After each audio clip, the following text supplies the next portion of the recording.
work and time into Faith No More myself, and when I was asked to do it, I said I would do it because it means something to me, and I want to make sure that, maybe the perception of the band and with this record coming out, that things are put in the right order.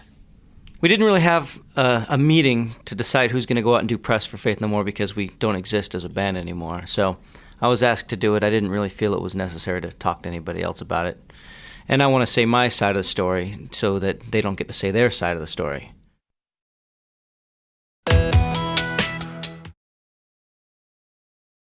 Happy about the breakup. I'm not sad about it. I think that I was more sad about it before it happened. And when it did happen, it was actually a big relief. I've thought it was imminent since we started playing. I mean, it was just a matter of when, you know?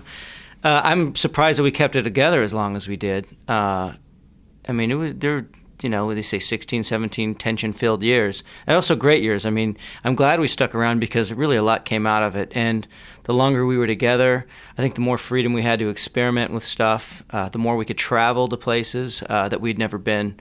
And at the same time, time was eating us away little by little because there was less time for us to have normal lives back at home.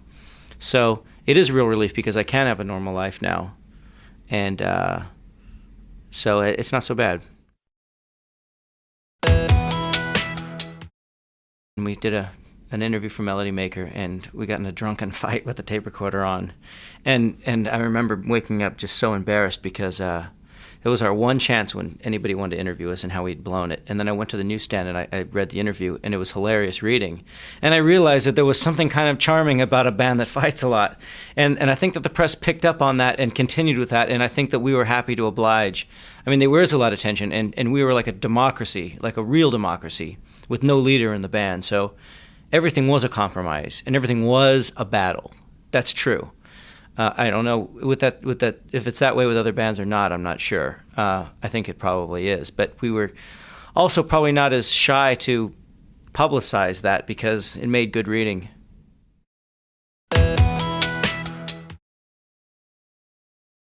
A whimper, of course, in typical Faith No More fashion. I mean, it was this thing where I was always wondering, when we split up, because when I was in the band, there was always this knife hanging over my head. And I felt like sometimes everybody else is responsible for putting that knife over my head, and I held a knife over other people's heads too. It's kind of the way we related to each other. And I expected this huge bang would happen. And ironically enough, we had just done this tour of Spain and Portugal, and it was really fun. And we broke up the day after we got back from the tour, So that was kind of a bang. And then it was actually kind of a whimper, too, because there weren't really any hard feelings. And it wasn't such a negative thing. It was disappointing a little bit. We had a tour booked for Europe that I wish we would have done. But it was okay, I really didn't even have that many hard feelings. So in a way, that was really a whimper.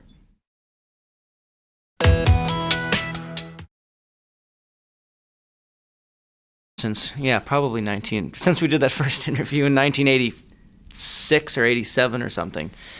And there was one thing where I remember there was a report in Melody Maker that there was an incident where we got in a fight at the airport and one of us pulled a gun on the other. That was a great rumor. But these things have been going on forever and ever and ever. And it's funny because before we fired Jim, our guitar player, I think that there were rumors that he was going to get fired for about a year before that. And it did happen, but that was a strange thing. I don't know what it is and how people can just read our minds, or we're not very discreet with how we conduct ourselves, but people seem to know what's going on way ahead of the fact.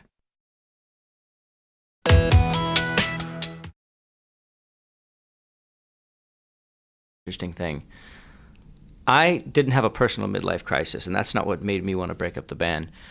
But then again, our singer just turned 30, and it's possible that he had something to do with him. I think more of a midlife crisis and the breakup of the band had to do with the fact that maybe people, after being together for so long and being stuck together and being different people, and where good things came out of it, also a lot of compromise, individual compromise came out of it. I think everybody kind of got to a period where they wanted to start satisfying themselves completely. Because in Faith No More, no individual was completely satisfied. And that's why it made sense. been making records and touring and being on this cycle with very little time for everything else. And even though everybody has had side projects that were personally fulfilling, they always took a backseat to Faith No More. And I think that also became really frustrating. So that probably is really the reason of what happened. And I can understand it. I mean, you know, it's been said, why don't you just take a break? Why don't you just take a couple of years break and take it off? And at first, that's how I thought about it too, and that's probably what we needed. But the phone doesn't stop ringing when you're on a break, because you're still a band and you're still things. Oh, you've got to do this show. Come on, you're screwing yourself if you don't do this. Oh, come on, this interview. They have to do this interview here. You know, you've got to come on. If you do this record, you know, if you get it out by Christmas, the record company says this. There's always that carrot, you know, and in a way, it can drive you crazy. And as long as you are committed, you're never going to make the rest of your life a priority. So sometimes it's good just to make a break. You know, our product was good, our records were good, you know, we're happy with all of that. It was, you know, we kept the inspiration. Might as well just leave it on a good note.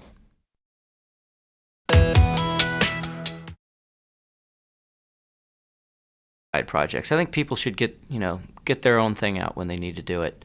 The problem with side projects is when people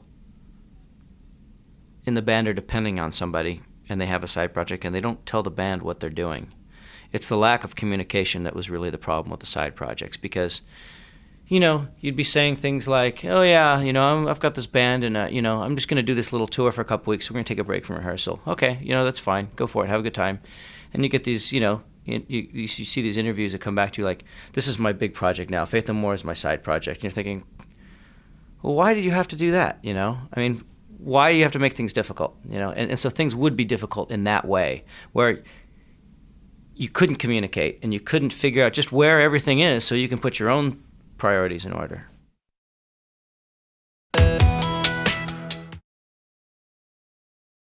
It's pretty much business as usual for mostly everybody, except for myself, which is I've been doing some production. I've produced a couple bands. I went to Finland last month and produced a band called CMX, and I'm going to produce a band in Germany called Think About Mutation.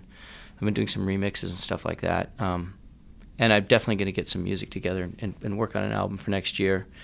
Also, I'm getting a little indie label together. We're going to put out what you would call kind of world music, but it's not going to be world music. It's going to be exposure to maybe bands from other countries that would never be heard, more like a platform.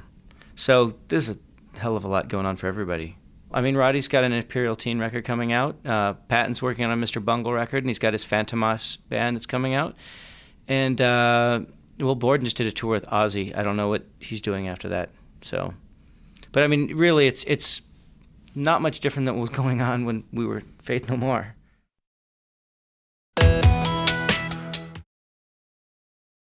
I don't have a problem calling everybody and talking to everybody. I actually probably like everybody a little bit more because they don't have anything hanging over my head. They can't do anything to me, and I don't have to do anything to them. You know, we can just talk if we want to. There is really no reason to have to get together. And when you take that tension away, actually everything's kind of nice. I mean, I think they're really all talented people, you know, and they have the right to do what they want and express themselves, and I don't think that I have to tie my life into what they do with theirs.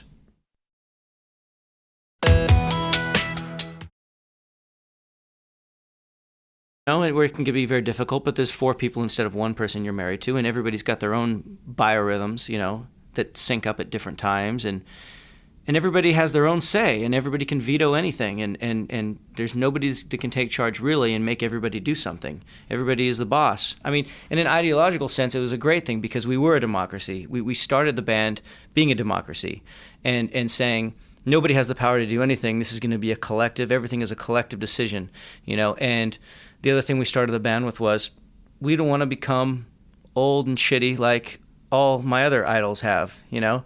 I don't want to be that guy who's up on stage just thinking about his house payments. And that's how we started the band. We were 18 years old. And I think it was important for us to really maintain that I guess, naivete throughout our career, even the better we did, because it kept us real. And I think when it stopped becoming real, I think it was necessary then to make things stop.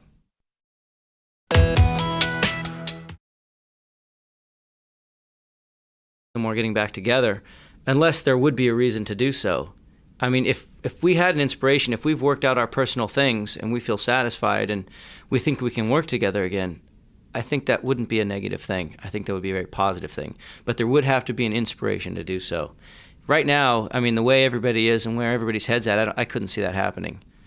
I think the thing with reunions, and they have this concept because a lot of bands have made horrible reunions, which are obviously for money, I mean, most bands that get together obviously for money. So when people say, "Are Faith No More going to do a reunion tour?" They're always saying it with that thought in mind. But we turned down a lot of money to break up. I'll just say that for the record.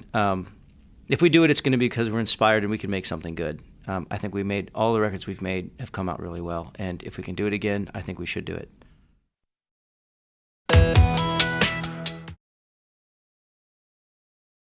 Long, fond, and odious memory, really.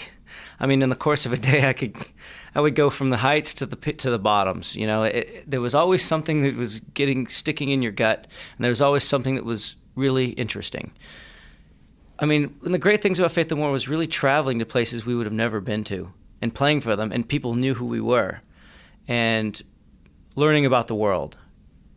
I think that was one of the greatest things. And also, to tell you the truth, being in a band, being able to experiment or try something different, and have fans that would go along with you and let you do that, and not be pigeonholed, and make things fun.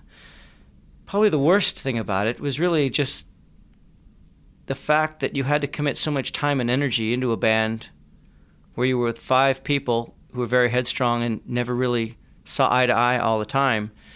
It was just it was a wearing down process. It just kind of got you after 10 years or so of nonstop work.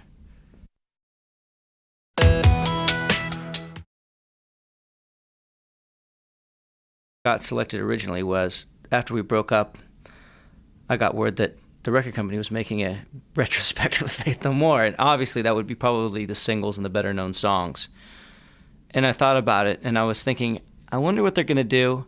Made a couple calls to the manager, like, do you know exactly how they're going to do this and what they're going to do? And he said, well, I'll put you in touch with them and maybe you should get involved. And I thought that would be a good idea because I wanted just to make sure that, it was done in a way that we would approve of. I wanted to make the songs chronological for one thing, because I think that through our career, our music has changed a lot and our sound has changed a lot. And it's good to hear things in that way so that if it is a retrospective of Faith No More, in this case, it would actually be an interesting thing to do because now you can look back at everything and all the periods we went through and maybe make some sense out of it. The other thing is I wanted to make sure that we had something that was a little bit interesting, maybe stuff that people hadn't heard before, because I had some tapes at my house, like in the basement, that nobody had heard. And I thought they sounded good enough to release. They're not perfect. They would never be singles, but they're also another side of the band that maybe people haven't heard, so I thought it might be a little bit interesting.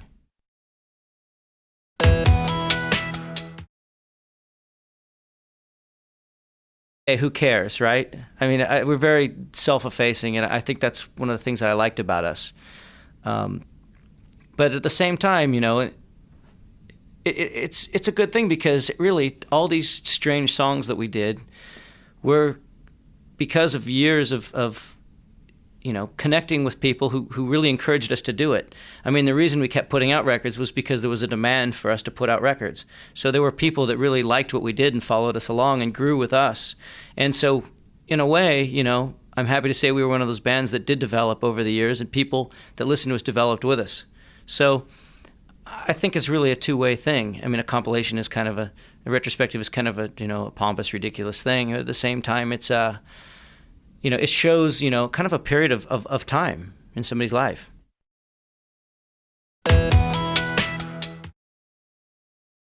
I never really had any favorite songs, or well, there's some songs that I hate at certain periods of time, but they're all kind of like they're kind of like having children in a way. You don't want to really favor one over the other. I mean, once it's done and it's released, you're kind of letting it to the four winds. I don't think any of us really ever listen to our albums after we finish them. We kind of just move on. So there aren't really any favorites. You know, there are other different kind of compilations we could make. We could do a metal compilation because each of our albums had like kind of heavy songs. We could do a pop compilation, or we could do a soul compilation because there are elements of each on each record. And I thought that would be kind of interesting too, but that's a lot of CDs to be coming out. And maybe it's better just to stick to the, singles or something. I can't really figure out exactly what we were and what we did anyway. We kind of did a lot on intuition and what we were feeling at the time and didn't ask questions. So it might take a few years for me to even figure out what the hell we were doing.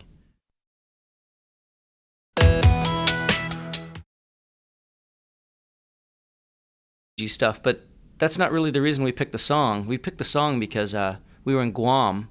We went to this bar, and it was a really strange bar where they had these huge screens and they were showing porno films, like hardcore porno films, and karaoke, which was bizarre as it was. And there was only like 3 people in this bar, and we were thinking, why the hell did we come to this place? These people brought us there. And this song, I started a joke, was on the karaoke with this, where they had the bouncing ball and the words underneath this porno film. We're thinking, what is this song? What are these words? Because they're these bitter words, with this really surreal scene going on. And I was there with Patton when we heard it, and we were thinking, we got to find out what this song is and do a cover of it, because just the lyrics alone they said it all.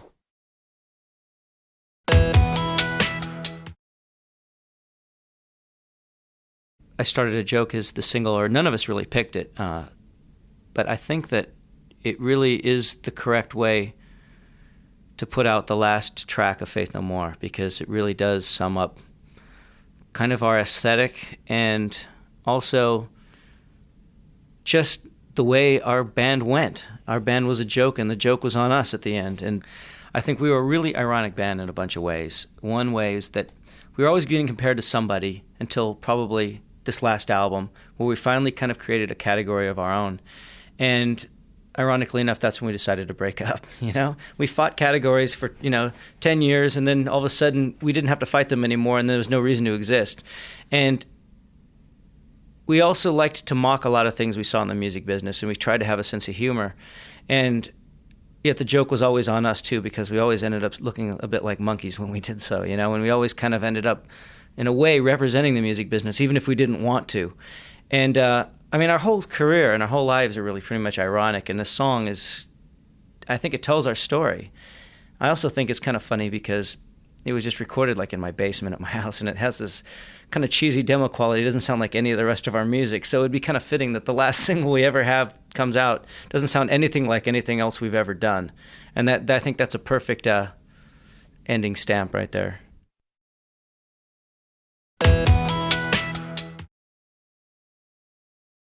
Should say, even when they sucked, Faith No More never sucked. How's that?